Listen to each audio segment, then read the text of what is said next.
not shut up and dribble. The champ is here. I must be the greatest. The champ is here. I'm going to continue to stand with the people. The champ is here. I will not lose. I'm a bad man. I shook up the world. Yeah, welcome. You could have been anywhere in the world, but you were here with we. My name is EJ, and I got my man. MH. Yes, he is the DB of the show. And we're Black in Sports, giving a voice to the culture that won't shut up and dribble. Here, we'll bring you back inside the locker rooms where we talk about topics in and around the game. MH, you ready to do this? Yes, sir. All right, man. So today, man, we want to talk about injuries, man. Injuries in sports is just kind of a big thing. And I can't believe, MH, man, we've gone on, 5 years and we haven't talked about injuries. And I think it's one of those things where, both of us being former athletes and just supporting our teams, you never want to bring those up. That's like the taboo part of the game, man. So it's interesting we've gone this long without it, but we kind of hint on certain parts as we do the live shows and other shows, man. But I know just kind of like a big one that was on the topic of everybody this recent year was just kind of Tua Tagovailoa. And I probably butchered that, but I said as best I could. I tried to say it fast and make it seem like I knew what I was saying. You did it right. I think you did a good job with it, honestly. For sure. I appreciate it, man. But no, for those who don't know, but I mean, most of our listeners know that, Tua's kind of just been battling those head traumas, man, the concussions that, spurred so much debate and things like that. But when you see the way he's had them, and, I think our last live, we kind of talked about it, man, because I remember Blake Starr just talking about, just seeing him get hit and, how he looks, when he goes down. It's really scary. And I think it just surprised a lot of people that he came back, and that's, I think that's what the question was, but I just think that it's, there's a lot of different angles about it, man. So what are your kind of first thoughts, about him coming back? I think, because we always let our audience talk more on the live. So what's your kind of first thoughts? Yeah, I mean, it kind of stinks and it's scary to see him kind of go through those things multiple times. Not even just with Miami. I think he has some injuries, or I don't know if it was head injuries, but I think he has some type of injury as well at Alabama. And so, obviously you want everybody to leave the field safe and, be able to return to other parts of life and, do other parts of life away from the game. Because, football and athletics is really a short window of your game. But what else, of your life, I'm sorry. But with that being said, I mean, it is a game. I mean, it is part of the game, and that sounds like barbaric, so to speak. But we all know since we were kids that, and I don't want to say I don't want to make it sound like war or anything crazy like that, but there's always been a warning sticker on the back of everybody's helmet. I mean, when I was when I started playing tackle football when I was 7, they had to check, the certification warning or whatever that piece of sticker was, just about the injuries or things that can happen playing football. So I was happy to actually see him back. I come from the standpoint of, hey, if you want to play and you want to do it, and this is how you're going to feed your family, and this is what you want to do. And if the doctors clear you to go, play. Again, football is a short part of our lives. And so if you have the opportunity to play and you can still do it at a high level, which he's one of the 32 best quarterbacks in the world, I don't see why you shouldn't go continue to do that. So, yes, right. We know what it takes to make it to that level. So when we see people make it to that level, we understand how hard they work, or the opportunities and the everything breaking the right way for them, to be a starting quarterback and not, all of that good stuff. So yes, I think my initial thing, I do agree with you, man. Happy to see him back on the field. They won, getting him back on. So that has to be a good thing. But, last game we saw him play in, he threw an interception and then he goes to make a tackle. And so that was one of the things, I think I screamed out loud. I think I scared some of the people, because I don't think I screamed, I shrieked. Because, you do know the dangers of it, right? And you don't want to see a warrior or someone that's fighting so much adversity to kind of, as you say, provide for your family. Kind of, what it could be. So I definitely shrieked when I Yeah. saw him put his head down, to make a Yeah, got tackle. kicked or his head or Oh, knee or something, whatever. Yeah. yeah. So, and it's just lucky because it's not the how hard it has to be anymore. It just has to be the right spot, right? So, Right. no, that was definitely scary. Yeah, I mean, and for sure, and he probably just. I don't know how many tackling drills he's been through. So I mean, number one rule since we were kids: don't duck your head, keep your head up. I mean that's that's the number one rule in tackling. So hopefully he doesn't tackle anybody anytime soon. But I mean, like with any really athletics, and I'm not just talking about football. We're talking about football here, and particularly concussions and head trauma. I mean, I just think you can get hurt at any moment playing football. I mean, we can get hurt at any moment driving cars uh, at high speeds around the city. Right. And Especially in Las Vegas. yeah, especially in Las Vegas. So I don't know. I have a hard time with me as just an observer or a fan of the game, just saying he shouldn't play if Dictating someone else, right? yeah, if he wants to play and his family's cool with it and doctors clear him out, like who am I to judge what he wants to do and what he wasn't want to do? Is 26, 27, 28, however old he is. Shoot, if I could still play, I would play. You know what I mean? So I don't know. I'm a little I cringe a little bit when I hear people say, "Oh, he needs to done and he needs to have the rest of his life." I'm like, you don't know what his life is, and you don't know what that football means to him in his life, to do other things in life. So I kind of cringe at that take personally. No, 100%. And like that's the thing, right? And that's part of another thing, which is more of the kind of like the mental aspect of what we talked about, just like what do you do after the game? And we'll probably touch upon that a little bit. So not to put it all on football, right? Because there's injuries in basketball that take people away from the game, right? So just as recently as this NBA season, right? Joel Embiid, right? He's been someone that's been battling injuries to where the league was finding him and saying it was questionable. He just came off this Olympic run, but you can't run it back for the season like you want to start on time, right? But there are those things where you have these players that are kind of like, well, no, I'm gonna protect my body, and if I don't feel like playing or I am injured, I'm not going to, right? And that's kind of the battle between today's players and the vets that played the 82 games. So you go into that thing, right, where that's kind of just the overall conversation to where they are actually implementing rules to say that you can't get certain awards if you don't play enough times and things like that. So it's Right. becoming an issue. But so what is your stance on that, versus, true injuries and being away from the game? Because now you can say that these players are doing load management to protect their career and to have longevity. And who are we to tell them like, hey, like you used to play against the milkman and the milk and the guy that did mail, I'm playing against trained, athletes that are dedicating so that it's a little more, it's harder to go 82. So what's kind of like your stance on, load management? Yeah, I mean, honestly, I don't really have a good answer or really a real defined stance on it.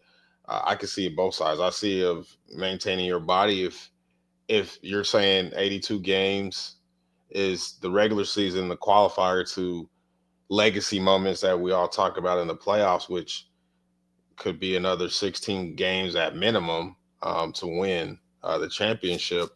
I mean, we're looking at 100 games on your body, and that's multiple times throughout the week. So I guess I can understand from the long range.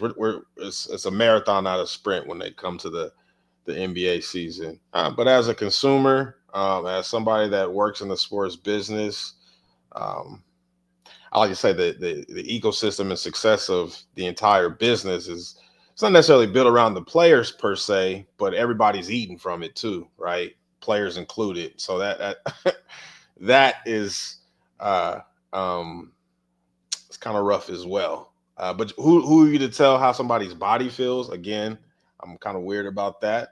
Mm-hmm. Uh, So are we to not judge or think about how Ben Simmons' body is doing, man? It's like man's back is hurt, like I've said.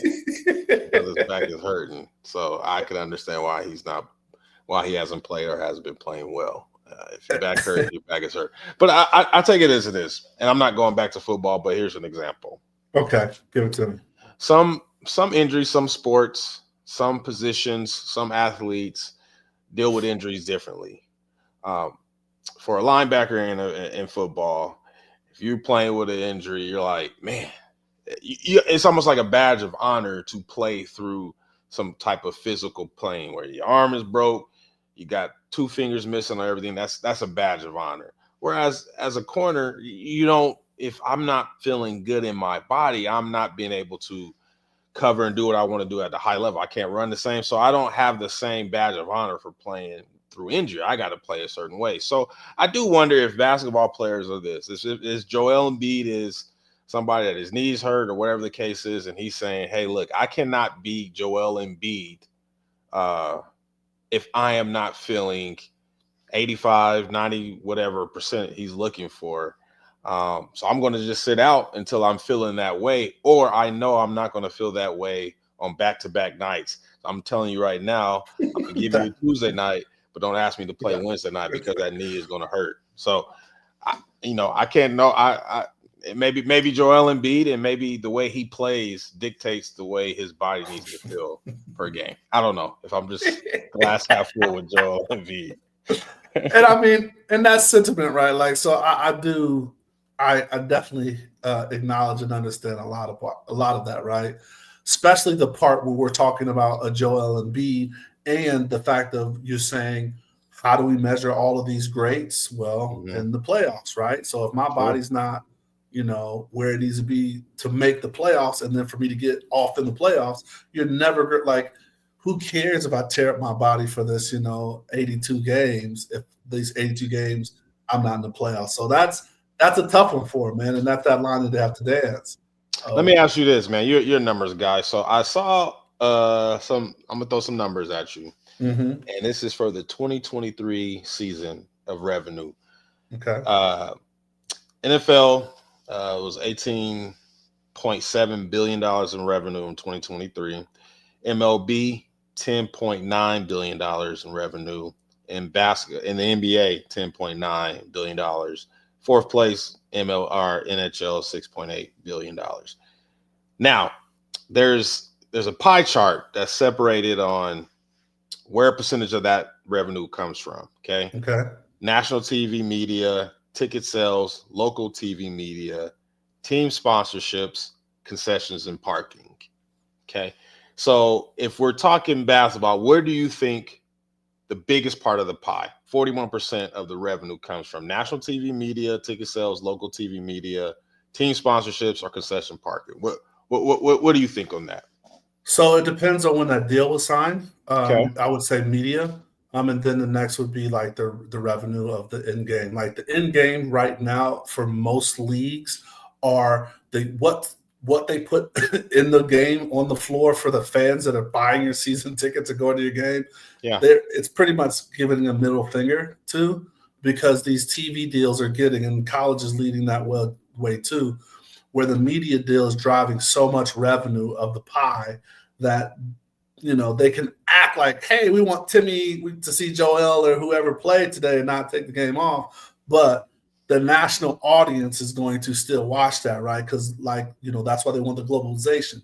Because while the global fan loves, a LeBron, a KD or a Steph, they love just seeing the game because they're getting a part of that. So with that global audience and reach, more and more it's just going away from what's happening in the stands, to where you have like a Ballmer who's really going the opposite way to it, to see if he can entice and bring fans back in the in-game experience, to get people to be cheering and not reselling your tickets and all that. But yeah, media is driving away. Yeah, and so as great as you at this business, you're absolutely right. 41% of the NBA's revenue of that 10.9 billion in 2023 came from national TV / media. Number two on the pie, 26% come from ticket sales. 13% coming from local TV and media. So I would argue that obviously those games that are those marquee national television games are the games that the NBA truly cares about if they want to say, hey, I need stars to play when those type of games are. Those games that come on, when they start doing the Saturday night thing, those things that are prime holidays. time holidays, like these are where we probably need you guys to go. But I also think when it comes to that media, and you can tell me wrong, you can tell me I'm wrong here. Please educate me on this. ESPN has built, I wouldn't say built, I think they have shifted the way they talk about the game, and from straight highlights that we used to be on SportsCenter into real analysts on who's doing what and what team.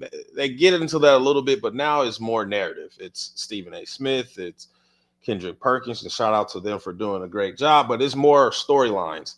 So in a way, us talking about this, them talking about this almost builds into the entire media soap opera train NBA season of, hey, part one of the season, we're going to be talking about Joel Embiid missing things. We know Charles Barkley is going to complain about that. That's part one of the season. Part two of the season is going to be where's All-Star game, who's going to get traded. Part three of the season is going to, be who's going to make the playoffs, who's the number one seed, and then we'll get into the playoffs. And that's how we'll break up the pie chart of the season. And Joel Embiid, you're just playing your role right now into what's talked about. It might be saying like, hey, ratings are down, or we need you to play. Nobody's watching anyway right now. It's college football, it's NFL. No disrespect to the NBA. Do whatever you got to do. We'll talk about it. We'll create some narrative behind it.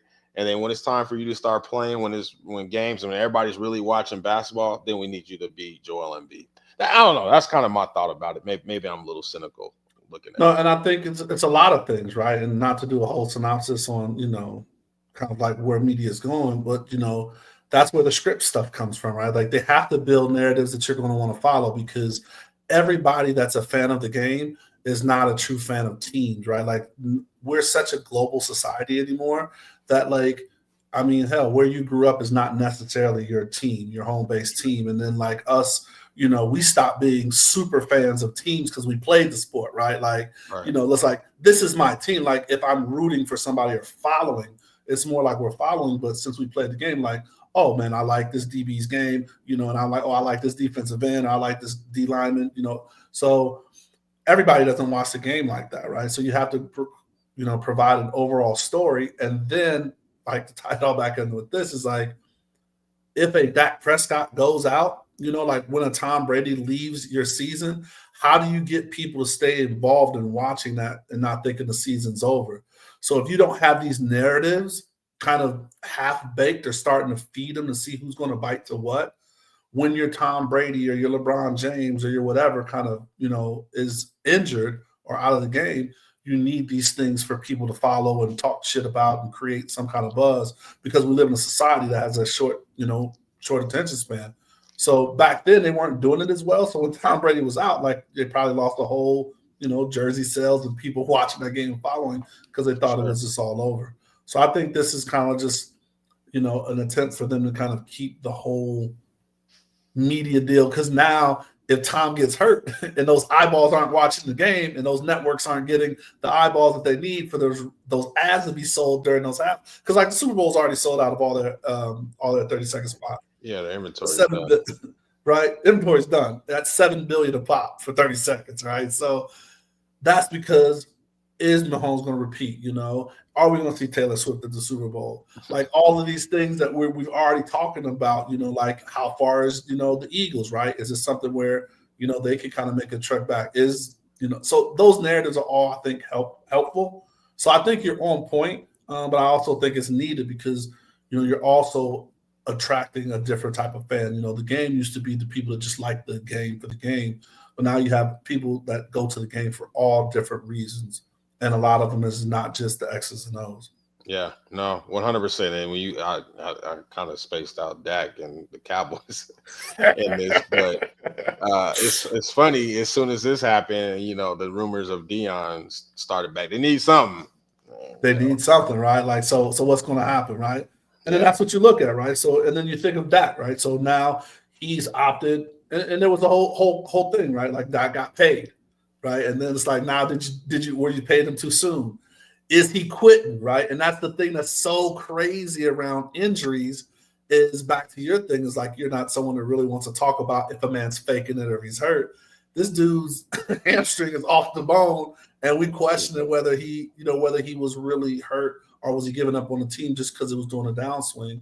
And this man's really hurt and needs to get injured so he can play the game that he loves. So it's all narrative and dangerous at the same time, right? Like, because when you're talking about these athletes, and this is, doing what they have to do to be prepared for the job, right? So when we go to work, we have to be feeling a certain way to go perform at the best, have the tools that we get, you know what I mean? And no one like, well, I know I've called in sick before when I need a mental health day. Those are a little harder to kind of, you need those every now and then. But like, if you're not your best, you can't perform at your best. So, and I think that's really the narrative we're going like with, all of the people with their injuries on different levels of it.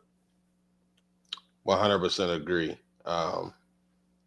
Yeah, no, and shout out to Dak. Hope he feels better. We actually need to do some study on, and I'm no disrespect to any of our women that are our fans and been on the show and have children of their own. I do think there is something to the male counterpart as well when a child comes. It's just something that doesn't. I don't know if you're just out of whack or you're not getting the same routine and time that you are, but I would want to see what the stat is of injuries of players that have that first child in or around the season. That's a great point, man. And it's not, and so, it's always, because we're too male and we always attempt to, because we want to talk about the things, right? But we never want to do it any disservice. But Right. You want to wonder with these, athletes that have their kids, right? Like women attempting to have kids and then being forced to have them like outside of season, and like make sure you're mindful of, when you can be pregnant, and then make sure you bounce back because we got a season, right? And like, there was some claims and some issues even here in our backyard with, just the WNBA dealing with that, a lot. So, and that's a change in your body, right? Like, how are you going to respond after, giving birth? And that can change careers, and it definitely has some effects because the support is not there too, right? So that's definitely a tough one when we're talking about injuries or just kind of how you get back into the sport where you're performing at such a high level.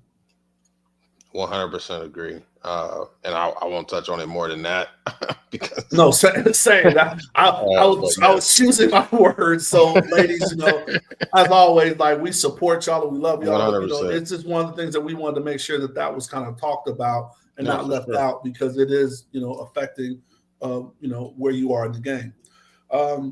Funny, I don't want to say funny, but just kind of odd when you look at some sports, right? So just thinking about the champion Dodgers, right? Shohei Ohtani was injured. This came from a whole ass surgery and didn't pitch, which is his position, but ended up hitting 50-50 for the year. So that kind of touts of like, how much pressure, how well would he have been if he had to pitch and still bat instead of just being a designated hitter. And he's doing his 50 for 50, and shit. Even in the World Series, he hurt his shoulder the last couple of games. Like sliding into base. So injuries like definitely affect the game, and just we don't talk enough about, like, because it's always, why aren't you there, right? And Colin Cowherd has said your best availability. No, your what is it? I know I already messed it up. Your best ability is availability. Availability, yeah. So. And we come from that mindset that you need to be there, but it's like, okay, but how good am I there if I'm not at my best? 100%. 100%. And it's not talked about enough. And I think the betting and everything else has made it even more desensitizing to what an injury is. It's just who's not in there or who's messing up a parlay or anything like that. And we don't even really talk about the actual injury and how you can't perform to your best ability if you're just not, like you said, feeling good about yourself. I also believe, and you can't control injury, but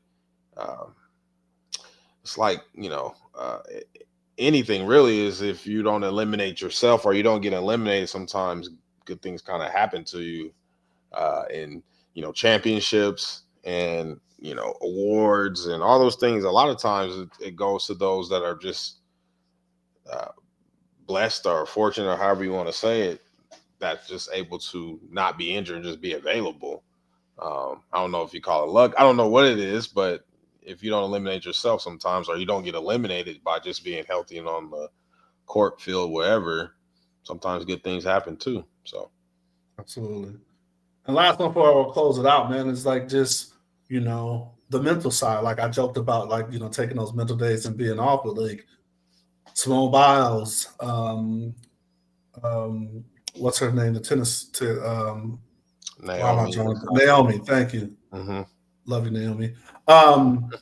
How they had to kind of step back, right? Like it could have been slight injury, but it was definitely some emotional stuff and some stress that they were dealing with. I mean, Simone did have the twisties, but like my thing is, where are the doctors at, right? Like, why doesn't ESPN, Fox, all these sports people have like a doctor be like, well, no, this is what he really has, right? Like, because back to like, not claiming and talking about a person's body and where their health is. Where's a doctor like turf toe? Remember, we all used to joke about what turf toe was until Right. Deion lost two or three of his toes Right. from not taking care of it correctly. So it's just like it's interesting that like that part of we got Amazon that does like breakdown of the plays, like, oh, this was the cheetah, and he got to a max speed of 35, and like that's your Amazon breaking it. Like, man, where's my doctor review or kind of health check? And hey, they got Affleck. They need to get some kind of other kind of sponsorship off that. You're welcome, Yeah. sports I mean, if definitely if society, we've talked about this before, but if society, or if we can as a society can actually see if somebody injured, then you're like, okay, you're injured. Nobody questions Nobody questions, right? Paul George's injury, or when we saw Aaron Rodgers' Achilles explode on Monday Night Football, nobody questioned whether he's injured or not. But if we can't see it, then we question it. I mean, hell, that's probably why COVID-19 went rampant. If it was giving out bumps on people's lips and stuff, then people be like, oh, there it yeah, is, right? mask It's on. that invisible thing, right? Yeah. That like so. Yeah. And I know just for people, this don't take us too serious. We just like to talk things out. I know there's HIPAA and all these other compliance regulations and things like that. So just, I don't want to hear that in the comments or everybody that like be texting us after the shows. We do understand that that's a part of it, but just some way, like, I mean, at the end of the day, they do report some of the stuff, and once it's kind of common knowledge, you kind of have to now. Like we just mentioned, if sports betting is part of the game. If you get fined, or you got to report when somebody's injured. I mean, did you see a recent press? I don't know who. I can't remember the team where the guy was. Maybe it was the Eagles, the head coach, and Sirianni. They were asking him in the press conference, like, "Hey, so we noticed Jalen Hurts was not." Oh, he's like, "Oh, it's been." And they said like he's like, yeah, ankle bothering him, and the dude was like, we just said rest, and then there's a whole thing of whether they designate it, and I don't know. I'm sure somebody will get fined or something like that. But and I mean, I was like, what's his name? We cheated, right? Tariq Hill, right? He was his wrist was hurt, and then it was like, but it was hurting before the season, not when the cop slammed him to the ground, but when the cop slammed him, it aggravated it some more. It's like, all right, man, was it hurt before, or did you get dummied, right? So, all right, but last thing I want to hit before wrapping up, and this can be really quick, man. So, these injuries and the way the game is going, right, with these media deals and taken away from the game, why aren't athletes really thinking about what's next, right? Just because we do practice, we do train, we do all these things to put our bodies in peak physical condition to perform at the high level. Why isn't there anything to say, let me perform at this high level either after I'm done or just kind of working when I am done, especially knowing that you said this can be taken away from us at any time? I mean, maybe you see more of it now. I just think, like, if you're,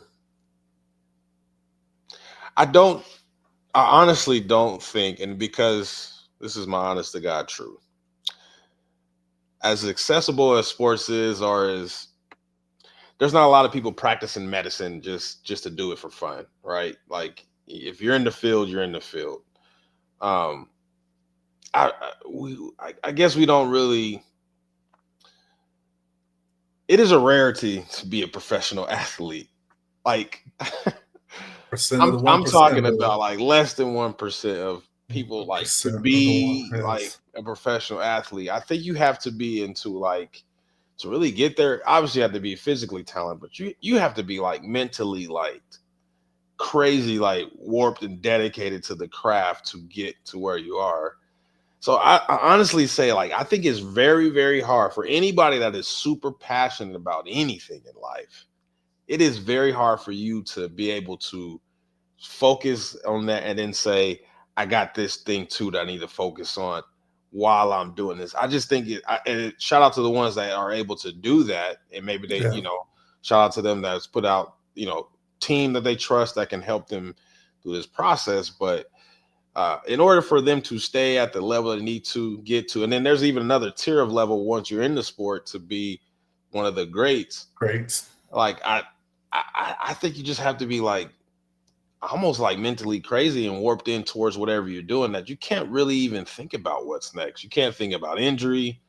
You can't think about life after. You got to think about getting better and better and better because we know it's a short window. Somebody is taking your spot, and I just think you just have to be like mentally kind of like in a different planet Locked, to be at these locked in. levels of professional sports.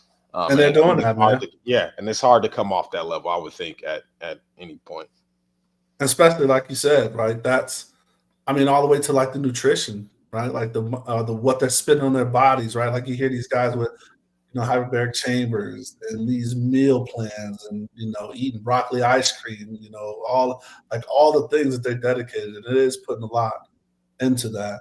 It's just a wonder, like, if you're putting 95%, can you put 5% in? And I wonder if that dynamic ever changes, right? Because there are people that, one with the luck of being available that you spoke about.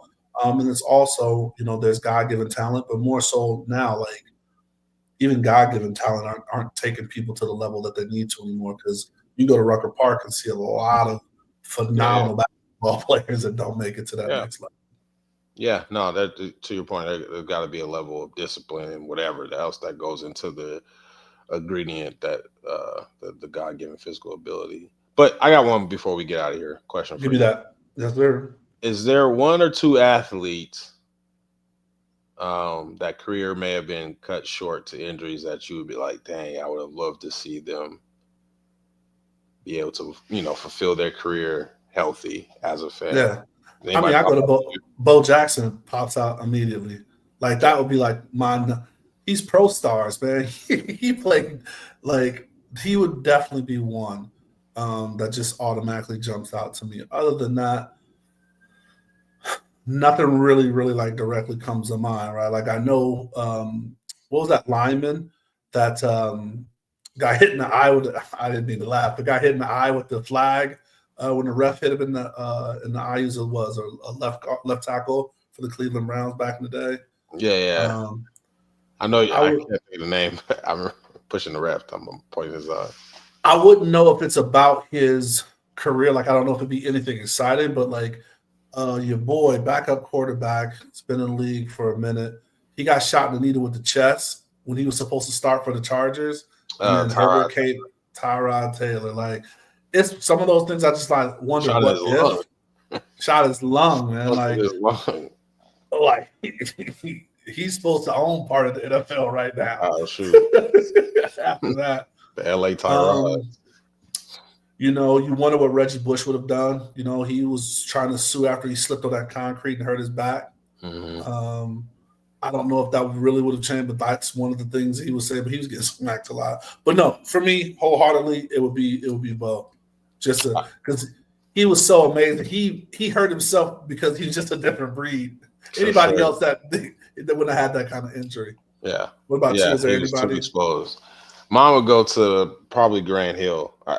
Next to Michael Jordan and Michael Jordan and Deion Sanders. I think Grant Hill might have been my favorite athlete as a child, and just not being able to see him really fulfill his talent. I always say there wouldn't. Well, I shouldn't say that. I'm not gonna say that, but people might fry me. You get in trouble for saying anything bad about Kobe Bryant, but I always say like Grant Hill was the one. Like he was the next. He was that Jordan guy. We just never got to feel that come through. Nice. So. And what about Ben Simmons? Are you still? There's still time for him. I mean, he had 15 assists the other night, so we Come still back have later to. in the He just year. needs to get traded. There's a couple teams that could use Ben Simmons. Like, could you imagine Ben Simmons like playing with Jokic? No, that would be ill. It would be the best of Ben Simmons. I really do truly believe that. So, like, just give Ben Simmons time. He just got to get out of his situation and, get back to just being able to hoop. Hopefully that works for him. There it is, man. All right, man. Anything else for the people? Nah, man. We're good. Good Stay stuff, healthy. man, as always. Drink water. Stay healthy. Drink water and protect your chicken. Yeah, for sure.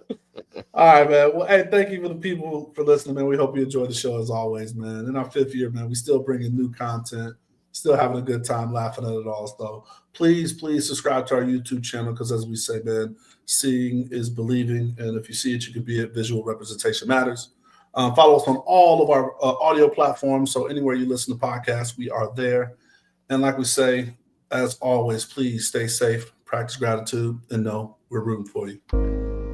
Screaming, all us blacks got is sports and entertainment until we even.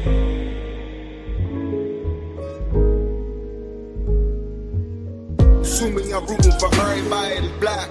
Yeah. Yeah. Assuming I'm rooting for everybody that's black. Look. Assuming I'm rooting for everybody that's black. Spent about 2 racks on handmade new rags. Assuming I'm rooting for everybody that's black. That's everybody from sports to college class.